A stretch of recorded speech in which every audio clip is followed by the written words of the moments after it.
بسم اللہ الرحمن الرحیم۔ السلام علیکم۔ چلیے آج سورہ مجادلہ کو ہم لوگ اردو ترجمے کے ساتھ سنتے ہیں۔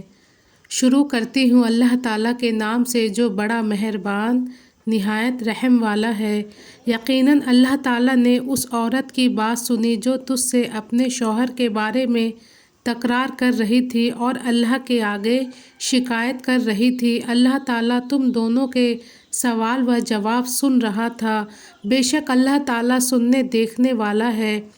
تم میں سے جو لوگ اپنی بیویوں سے زہار کرتے ہیں یعنی انہیں ماں کہہ بیٹھتے ہیں، وہ دراصل ان کی مائیں نہیں بن جاتی۔ ان کی مائیں تو وہی ہیں جن کے بطن سے وہ پیدا ہوئے۔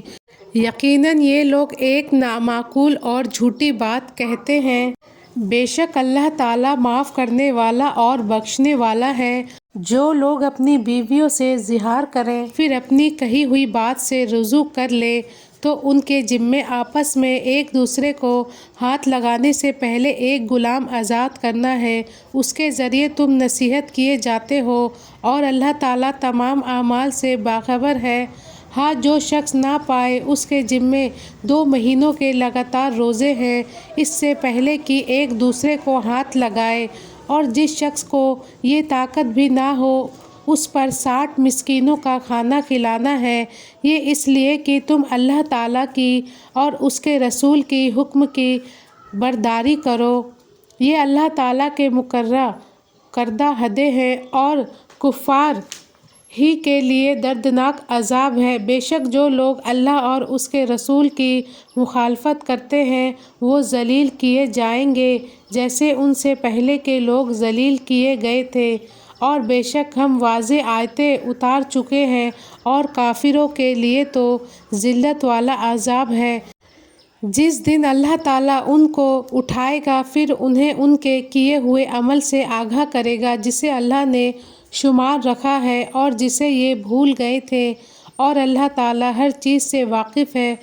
کیا تو نے نہیں دیکھا کہ اللہ آسمانوں کی اور زمین کی ہر چیز سے واقف ہے؟ 3 آدمیوں کی سرگوشی نہیں ہوتی مگر اللہ ان کا چوتھا ہوتا ہے، اور نہ 5 کی مگر ان کا چھٹا ہوتا ہے، اور نہ اس سے کم کی اور نہ زیادہ کی مگر وہ ساتھ ہی ہوتا ہے جہاں بھی وہ ہوں۔ پھر قیامت کے دن انہیں ان کے اعمال سے آگاہ کرے گا۔ بے شک اللہ تعالیٰ ہر چیز سے واقف ہے۔ کیا تو نے ان لوگوں کو نہیں دیکھا جنہیں کانافوسی سے روک دیا گیا تھا؟ وہ پھر بھی اس روکے ہوئے کام کو دوبارہ کرتے ہیں اور آپس میں گناہ کی اور ظلم و زیادتی کی اور نافرمانی پیغمبر کی سرگوشیاں کرتے ہیں، اور جب تیرے پاس آتے ہیں تو تجھے ان لفظوں میں سلام کرتے ہیں جن لفظوں میں اللہ تعالیٰ نے نہیں کہا، اور اپنے دل میں کہتے ہیں کہ اللہ تعالیٰ ہمیں اس پر جو ہم کہتے ہیں سزا کیوں نہیں دیتا۔ ان کے لیے جہنم کافی سزا ہے جس میں یہ جائیں گے، سو وہ برا ٹھکانہ ہے۔ اے ایمان والو، تم جب سرگوشی کرو تو یہ سرگوشی گناہ اور ظلم زیادتی اور نافرمانی پیغمبر کی نہ ہو بلکہ نیکی اور پرہیزگاری کی باتوں پر سرگوشی کرو، اور اس اللہ سے ڈرتے رہو جس کے پاس تم سب جمع کیے جاؤ گے۔ بری سرگوشیاں پس شیطانی کام ہے جس سے ایمانداروں کو رنج پہنچے، گو اللہ تعالیٰ کی اجازت کے بغیر وہ انہیں کوئی نقصان نہیں پہنچا سکتا، اور ایمان والوں کو چاہیے کہ اللہ ہی پر بھروسہ رکھے۔ اے مسلمانوں، جب تم سے کہا جائے کہ مجلسوں میں ذرا کشادگی پیدا کرو تو تم جگہ کشادہ کر دو، اللہ تمہیں کشادگی دے گا، اور جب کہا جائے کہ اٹھ کھڑے ہو جاؤ تو تم اٹھ کھڑے ہو جاؤ۔